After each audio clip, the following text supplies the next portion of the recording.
வழக்கமான audio launch அல்லது வந்து ப்ரெஸ் மீட்லேருந்து மனிதன் தெய்வமாகலாம். ப்ரெஸ் மீட் வந்து டோட்டலாக வித்தியாசமாக இருக்குது. கிட்டத்தட்ட ஒரு குடும்ப விழா மாதிரி. நான் அங்கேருந்து இப்போ காரை நிப்பாட்டுறப்ப பார்த்தேன், ஸ்கூல் போகிற பிள்ளைங்கள்லேருந்து பெரியவங்கள்லேருந்து ஒரு ஒரு ஒரு ஃபங்க்ஷன், ஒரு ஃபேமிலி ஃபங்க்ஷனுக்கான ஒரு வைப்பில் வந்து நிற்கிறாங்க.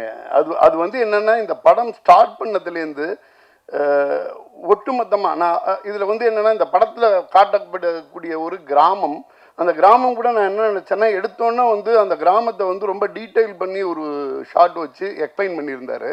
அதுக்கு பிறகு அதை வேற ஒரு பகுதியில் அதை எடுத்திருப்பாங்க அப்படின்னு நினச்சேன்.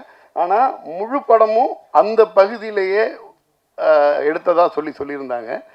இதில் இந்த படத்தில் சம்மந்தப்பட்ட ஒவ்வொருத்தரும் ஏதோ வந்து ஒரு ஃபுல் இன்வால்மெண்ட்டில் அந்த டீம் கோஆப்ரேஷன் ஒன்று இருக்குல்ல, அது அப்படி ஒரு பாசிட்டிவ் வைப்பில் இருக்குது. இப்போ படமாக சொல்லணுன்னா, ஒரு இயற்கையாக அமைஞ்சிருக்குது. ஒரு ஒட்டுமொத்தமாக அந்த ஒரு கிராமத்துக்குள்ளே உள்ள கதை மாந்தர்கள், அதுக்குள்ளே இருக்கக்கூடிய கதை களம், இது எல்லாமே வந்து எதுவுமே வழியக்க திணிச்ச மாதிரி இல்லாமல் ரொம்ப யதார்த்தமான ஒரு ஃப்ளோவில் ரொம்ப அழகாக செல்வராகவன் சார் சொல்லவே வேண்டியதில்லை. போகிற போக்கில் வந்து அசால்ட்டாக நடித்து கொடுத்துட்டு போயிடுவார்.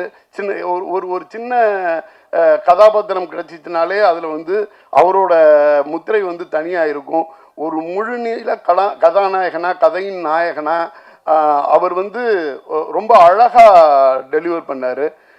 ஜென்ரலாக படம் பார்க்கும் பொழுது யூஸ்வலாக ஏமாற மாட்டேன். நான் இந்த படம் பார்க்கும் பொழுது படம் பார்த்துட்டு இன்டர்வலில் ப்ரொடியூசரோட நான் பேசிக்கிட்டு இருக்கேன்.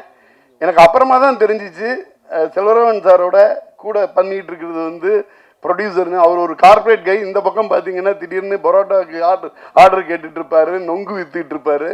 இது மாதிரி நிறையா விஷயம் இருக்கும். அப்போ வந்து என்னென்னா, ஒரு பேஷனேட்டான ப்ரொடியூசர் அந்த படத்தில் வந்து ஒரு ஆக்டிங்கிறது வந்து ஏதோ ஒரு சின்ன சீனில் வந்துட்டு போகிறதோ இது மாதிரி இல்லை, ஒரு பெரிய ரோலை எடுத்து பண்ணியிருக்காரு. அதை வந்து என்னென்னா, ஒரு நல்ல தேர்ந்த ஒரு நடிகர் நடிக்கக்கூடிய இப்போ ஒரு மைம் கோபி சார் மாதிரியான ஒரு தேர்ந்த நடிகர் நடிக்க வேண்டிய ஒரு இடத்தை வந்து எடுத்து நடிச்சிருக்காருங்க. அதுக்கு அடுத்தது மைம் கோபி சாரை வந்து அவர் வந்து நம்ம நம்பியார் மாதிரி ரொம்ப நல்லவர், ஸ்க்ரீனில் கெட்டவராகவே பார்த்துட்ருப்போம்.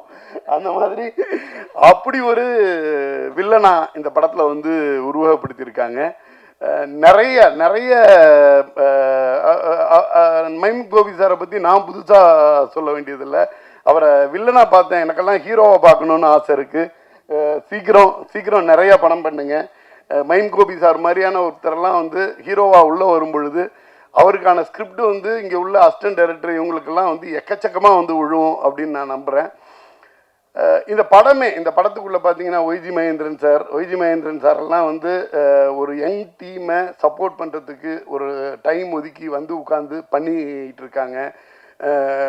அவங்க குஷி ரவி, நான் படம் பார்த்து முடிச்சுட்டு ஃபஸ்ட்டு படம் பண்ணியிருக்காங்க, இவ்வளோ நல்லா பண்ணியிருக்காங்களே அப்படின்னு கேட்கும்போது தான் அவங்க கன்னடத்தில் வந்து பிளாக் பஸ்டரை கொடுத்துட்டு அவங்களுக்குன்னு ஒரு பெரிய ஃபேன் பேஸை வச்சுட்டு தமிழில் வந்து பண்ணியிருக்காங்க. தமிழில் சொல்லும்போது சார் நான் எனக்கு வந்து இதுதான் டெபியூ அப்படின்ற மாதிரி சொன்னாங்க. ரொம்ப நாள் கழித்து நம்மளோட கௌசல்யா மேம் இந்த படத்தில் வந்து ஒரு பெரிய கனமான கதாபாத்திரத்தை எடுத்து நடிச்சிருக்காங்க. ரொம்ப ஆர்கானிக்காக இந்த ஃபில்ம் வந்திருக்குதுங்க. நிறைய நம்பிக்கையோட ஒரு புதிய தயாரிப்பாளர் உள்ளே வந்து படம் பண்ணுறாங்க. இதில் இருக்கக்கூடிய 1-2 சண்டை காட்சி, அந்த சண்டை காட்சி எல்லாமே வந்து அவ்வளோ தத்ரூபமான சண்டை காட்சியாக அது வந்து வந்திருக்குது. எல்லாமே சொல்லிகிட்டே போகலாம். ஒரு படத்துக்கு வந்து எல்லாமே அழகாக அமைஞ்சிருக்கு. ரொம்ப யதார்த்தமான சரியான திரைப்படத்தை வந்து எடுத்திருக்காங்க. டெனிஸ் மஞ்சுநாத் அவர்களோட 3 படம் பண்ணியிருக்காரு. இது நான் அவரோட 2வது படத்தை வந்து வெளியிடுறேன். முதல் படத்தோட தயாரிப்பாளரும் நட்பு அடிப்படையில் வந்திருக்கிறாரு. ரொம்ப சந்தோஷமான ஒரு நிகழ்வாக இருக்குது. இந்த படம் ஒரு மாபெரும் வெற்றி படமாக அமையணும். ரேகா மேடம் ரொம்ப அழகாக வந்து இதை எல்லாமே இந்த கோஆர்டினேஷன்லேருந்து இவ்வளோ பெரிய க்ரௌடை அழகாக ஹேண்டில் பண்ணி ரொம்ப அழகாக பண்ணிகிட்டு இருக்காங்க. அனைவருக்கும் நன்றி. தேங்க்யூ.